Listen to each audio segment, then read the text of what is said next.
Hello, my name is Ian, and today we're talking about Thomas Adler's Making Pancakes on Sunday,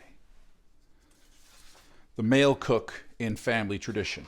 I've taught this article for years, and I've always had a suspicion that I have never been able to verify, but folklore lends itself to this thing more so than other disciplines might. The following, that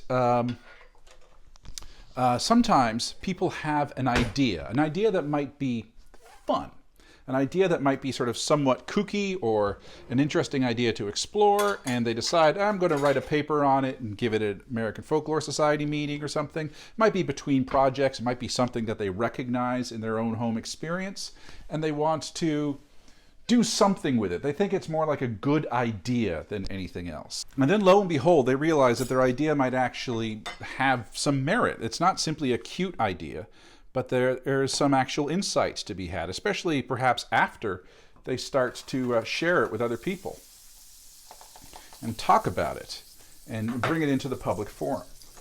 I'm going to tell you right now, I filmed using two cameras, me making the pancake batter for what I'm going to make, and then lo and behold, my main camera that I do the presentation in wasn't recording. So this I have to record all over again, but I'll be intercutting with me making the batter, but probably not nearly as much as I would have under normal circumstances. So his basic premise is that sometime in the mid-1970s, there started to be this sort of celebration of men being responsible for some of the cooking. Not all of the cooking, by any stretch of the imagination, but some of the cooking. That sometime in his, probably, and he's noticing it in his own life, because he himself started making pancakes for his family. And that went from being some kind of inherent sort of shame activity. Earlier, men had been cooking for and part of the domestic economy. Men had been responsible for cooking some of the meals for a long time. And he goes back about 150 years and demonstrates evidence of it. On the other hand, that doesn't necessarily mean that it was considered regular or normal. And it was because of the feminization, the idea that this was fundamentally women's work. And by something being feminized, it typically has to do with it's a threat to masculinity if you participate in it. So it wasn't something that would have been celebrated or shared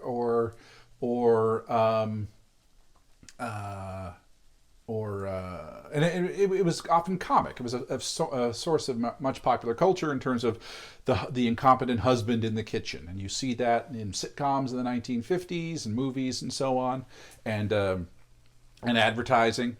That it was not a man's space. And then sometime in the 70s, and you started to see a much more public aspect of that, where all of a sudden certain forms of cooking were being reframed, and they were being reframed as something that was manly. That's something that allowed to be masculine. One of the things was barbecue, because barbecuing is clearly a different form of cooking from the everyday. It takes place outside. It is typically seasonal.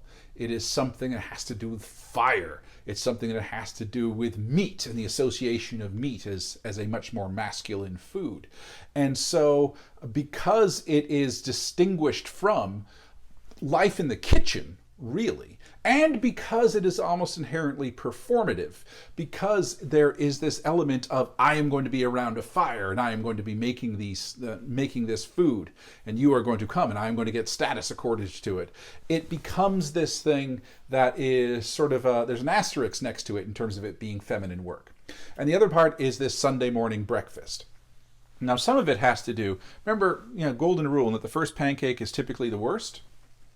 I'm going to turn that on, see if that makes any difference. The first pancake is not necessarily going to be great. Yep. We're going to flip it, see what happens. I like doing it in butter. I've taken this recipe from the classic cookbook, which I'm sure everyone watching has a copy of, our 150th anniversary cookbook from St. Michael's Basilica, the Diocese of St. John, Chatham, New Brunswick, 1992. And yes, if you were wondering, I did steal it from a roommate. The Sunday morning breakfast becomes part of an emerging masculine foodways, emerging masculine patriarchal way of contributing to the domestic home by taking up that meal. But number of things to point out. First, it is not necessarily this massive concession to feminism. It seems to be something that emerged almost more as a trend. And there's a great cookbook that came out, and I know it to be a great cookbook, at least great in terms of influential, because this was a cookbook that my father somehow got a copy of sometime in 1976 or so. I remember it coming into my house. It's called Sunday Breakfast, a cookbook for men by Craig Michaels. And it explained how to cook. And of course, as the title might suggest, it was exclusively breakfast, because that was a meal that was carved out. One of the reasons why Sunday breakfast is that you want to think about how the domestic economy had traditionally been divided, and the domestic labor contributions to the household. In that, back in subsistence economies, but certainly in contemporary, in sort of the contemporary field, and again, we're talking about patterns, and we're talking about patterns that have been constructed and verified and not verified, substantiated and made normal through tradition. And we're not talking about the way things have to be, but we are talking about the way things have been, and therefore have been indicated as having to be because of the weight that tradition holds. We have these foods, men's labor typically takes place further from the household, whether it is you're talking about in the fields, whether we are talking about in on the sea, whether we're talking about in forests or whatever. And either they are making, providing the actual things, the actual sort of substances that are brought into the home in terms of subsistence farming, or they are getting the things that are going to be sold at market and converted into cash, and the cash is what gets brought into the home, or they are working for a third party and they are selling their labor. They might be making things, but they are making things entirely for someone else to sell, and what they are selling is their labor, and then they are bringing cash into the family. As a consequence, their work, and again, it can be arduous, it can be unenviable in terms of the labor that's required. Nevertheless, it is distinct in terms of periods of intense labor and periods without labor, whether that is on the day-to-day, whether that is seasonal, and certainly when we start talking about industrialization and working on behalf of someone else, when it is when it's done through shift work. And it's like, I work when I am paid to work, and I do not work when I am not paid to work. And you now have labor. You have two things. First, you have that strange skewing of the value of labor. The labor that is recompensed through wages versus the men's labor, and versus the labor that is not recompensed through wages, i.e. women's labor. And the other thing is that when you have these periods of intense work and intense leisure, leisure becomes a thing. Leisure becomes possible. Women's labor typically is always going, because their responsibility is the cycles of the household. So the maintaining the health of the family, feeding the family, doing all the things around feeding the family, cleaning, horticulture as well. There is a certain amount of seasonality to it, and of course there are contributions to the de facto household economy in terms of helping with crops and the like, and that is a significant amount of labor, and we're not denying that, but that is over and above the labor of the home. So women's labor doesn't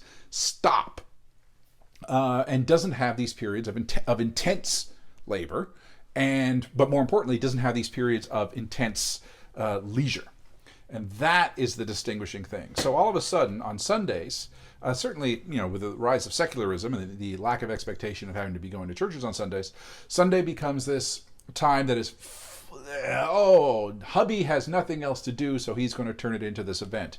And he does. And he marks it as special, and he fetishizes it. He gets his own special equipment, and it becomes his special day. Burnt that one, too.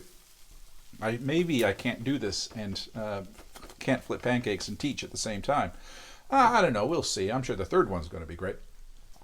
I have no family here. They're not going to be eating these, so this isn't a matter of Dad having to prove himself, unlike at other times. So you now have the rise of leisure, but you still have this idea that there is something exceptional going on, that there is something, that this is a form of play, that this is a form of some kind of hobby, that if he weren't to do it, the family would still get fed. But the fact that he is doing it marks the occasion as special. And again, he can go and buy his own special equipment. He can claim ownership over particular recipes or particular meals. It doesn't have to be breakfast. It can be a particular meal of the day. One of my former students, every Sunday night was an English roast beef supper that her father made. Her father was an English immigrant. And so that was his thing, and it was a very big deal with the expectation that everyone is there. The other 20 meals of the week were mother's responsibility, but this one was father's, and everyone had to be, and there wasn't a huge amount of variation. And Adler points in this one that one of the things, both a very insightful and a very infuriating section, was when one of the people his sources is talking about how he makes the pancakes every Sunday, but and the family expects pancakes, but he still introduces some variation in it so that he doesn't get bored with it. And the idea that it's only something that he's going to do as long as he doesn't stay, as long as it can engage him. Again, it demonstrates that there's a kind of hobby going on. It demonstrates the remarkable amount of privilege he had. Not the language that Adler uses, but the language I think we can start to use to describe this chef. I mean, do we care? We do, because we're good people. But in this 1981 mindset, do we care if Mom doesn't find it amusing or doesn't find it fun to make those 20 meals, to come up with ideas, to meet expectations of what the people are going to eat, to try and make it aesthetically pleasing, to try and make it something that they will look forward to, and also to recognize that it is not going to be valued in the same way, whereas Dad makes pancakes, which, as you're seeing, almost any idiot can make, and all praise on high, and all attention must be paid, and all due consideration given. So the thing is that sometime in the 70s, and this is not a consequence of feminism per se, and I think perhaps Adler's language could have been improved if he had actually been sort of paying slightly more attention to feminist scholarship at the time. Nevertheless, I don't think he's being particularly terrible. In fact, I think he's being quite wonderful in his own way, in part because it is, in some ways, it's sort of tongue-in-cheek. But he does point out the basic dichotomy. So he's accidentally feminist in some ways. And he has this wonderful thing to consider. Dad's cooking exists in evident contradistinction to Mom's on every level. His is festal, hers ferial. His is socially and gastronomically experimental, hers mundane. His is dish-specific and temporally marked, hers diversified and quotidian. His is play, hers is work. Each of these ideal oppositions is reinforced by the real behaviors of male cooks.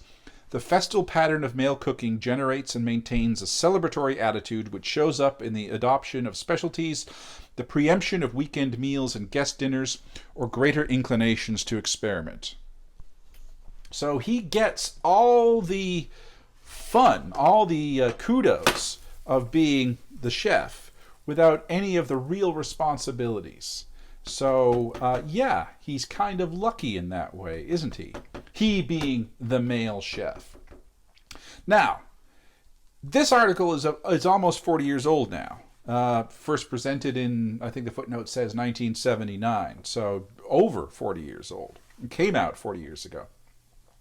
So it is, there have been changes. But, I mean, I don't think the changes have been significant. In terms of, I don't think we're in some golden age of complementarity and equanimity and equality between the sexes. Things might have improved in that direction. But I think what we have really seen in the interim is it is now so very normal. This is not an exceptional hobby. This is now a fairly standard hobby. I believe that still,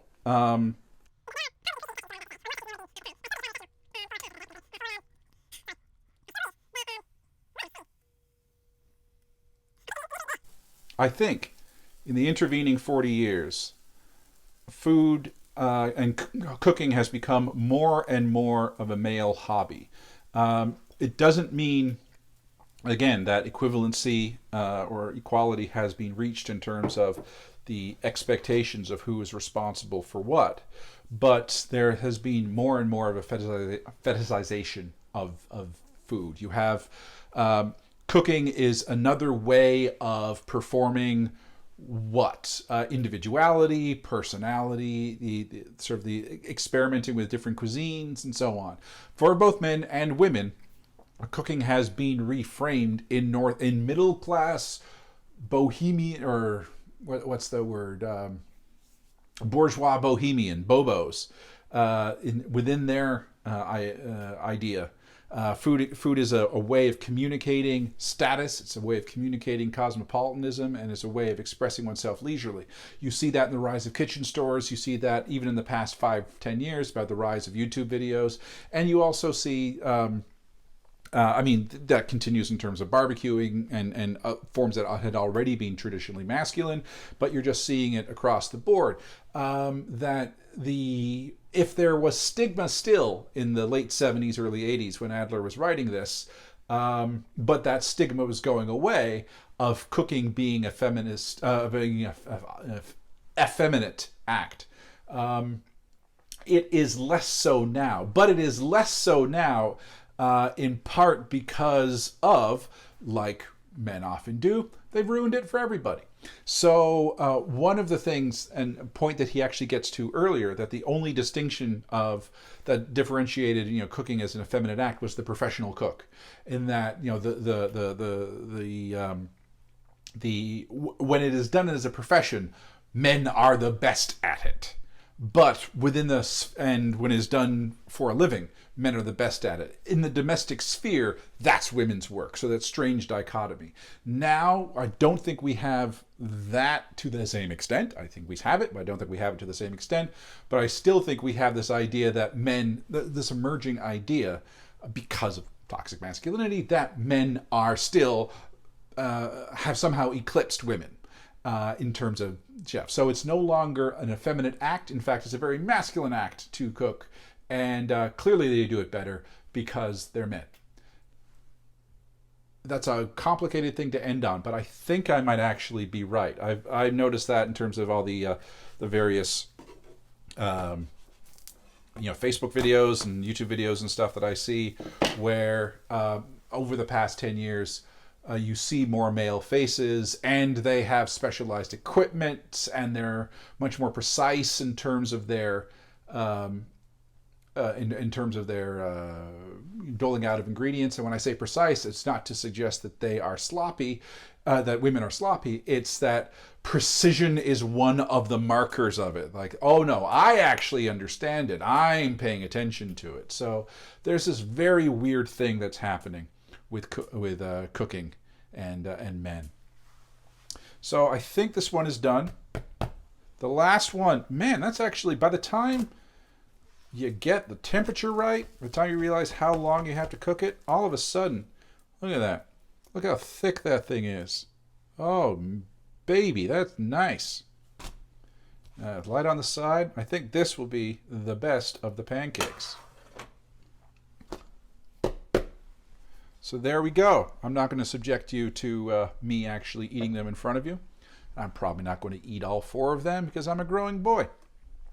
I really like this article. I think it was sort of the opening salvo in a conversation about food. It's been remarked, as I said, I have the impression, I cannot substantiate this, maybe I'll talk to him one of these days, but I have this weird impression that this was basically something he did on a whim, and it accidentally is, maybe just by virtue of being the first, it just opened up this remarkable realm of foodway scholarship among folklorists. And it's like, okay, let's look at this as a form of performance. Let's look at this as a way of doing some creative inversions on how labor is typically divided in the household.